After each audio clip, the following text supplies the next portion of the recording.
नमस्कार, सुबह सुबह का वक्त है और मैं हूँ साक्षी सिंह आपके साथ। आज पेश करते हैं एनपीएस से संबंधित एक बड़ी खबर। राष्ट्रीय पेंशन प्रणाली यानी नेशनल पेंशन सिस्टम निवेश पर उच्च रिटर्न की गारंटी देता है। हालांकि बाजार में उतार चढ़ाव की संभावनाएं हैं। ऐसा होने पर भी एनपीएस के सभी ग्राहकों के लिए एक अच्छी खबर है कि एनपीएस के रिस्क रिटर्न प्रोफाइल में भारी बदलाव आया है। इसलिए निवेशकों को संपत्ति का बंटवारा करने के लिए एक ब्रॉडर कैनवास दिया गया है। कम रिटर्न वाले इक्विटी फंड एनपीएस सब्सक्राइबर्स को परेशान कर रहे हैं। पिछले कुछ वर्षों में इक्विटी फंडों को नेगेटिव रिटर्न का सामना करना पड़ रहा है।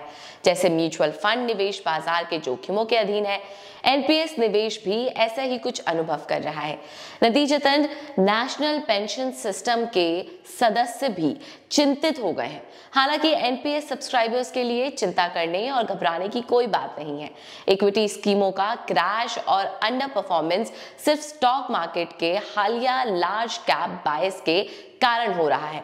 ये पाया गया है कि अलग अलग एक्टिव एनपीएस मैनेजर्स निफ्टी के बाहर के शेयरों में निवेश करके मल्टी कैप स्ट्रैटेजी फॉलो करते हैं। इसलिए जब भी शेयर बाजार लार्ज कैप की ओर झुकता है तो इक्विटी फंड का अंडर परफॉर्मेंस होना जारी है। अब पिछले महीनों के बाजार के ट्रेंड्स के बारे में बात कर लेते हैं। नेशनल पेंशन सिस्टम के इक्विटी फंडों में निफ्टी के मुकाबले काफी अंडर परफॉर्मेंस किया है। ये एनपीएस के मिड कैप और स्मॉल कैप के बाजार के ट्रेंड्स की एक लिस्ट दी गई है। एनपीएस रिटर्न का डेप्रिसिएशन टेम्परेरी है। आपको एनपीएस को एक ऑर्गेनाइज निवेश योजना यानी इन्वेस्टमेंट स्कीम की तरह ही लेना चाहिए। ऐसा इसलिए है क्योंकि लो एक्सपेंस रेशियो लॉन्ग ड्यूरेशन को बढ़ाने में मदद करेगा। इसलिए आपको डेट और इक्विटी मार्केट दोनों के खराब प्रदर्शन के कारण एनपीएस में निवेश बढ़ाना चाहिए। जैसे कि आपको साल में 2 बार अपने एसेट एलोकेशन को बदलने का अधिकार है। आप एनपीएस रिटर्न रेट को बढ़ा सकते हैं। इसके अलावा आप इक्विटी में 75% तक निवेश कर सकते हैं और रिटर्न रेट को बढ़ाने और बैलेंस करने में योगदान कर सकते हैं। एनपीएस है तो एक अच्छा सौदा है, लेकिन फिर भी इसमें निवेश करते समय जरूरी बातों पर आपको विचार करना चाहिए। पहले एनपीएस प्रीमियम विड्रॉल लिमिट के साथ आता है।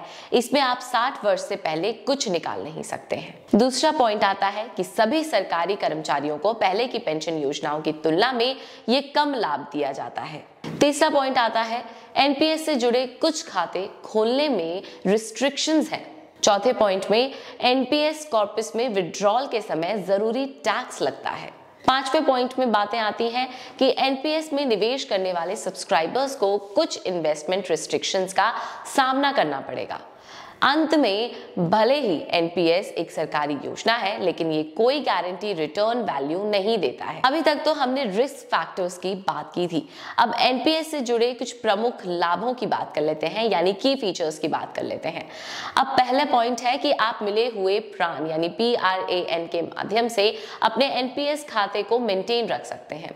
सेकेंड पॉइंट में एनपीएस को दुनिया भर में सबसे सस्ती पेंशन योजनाओं में से एक माना जाता है।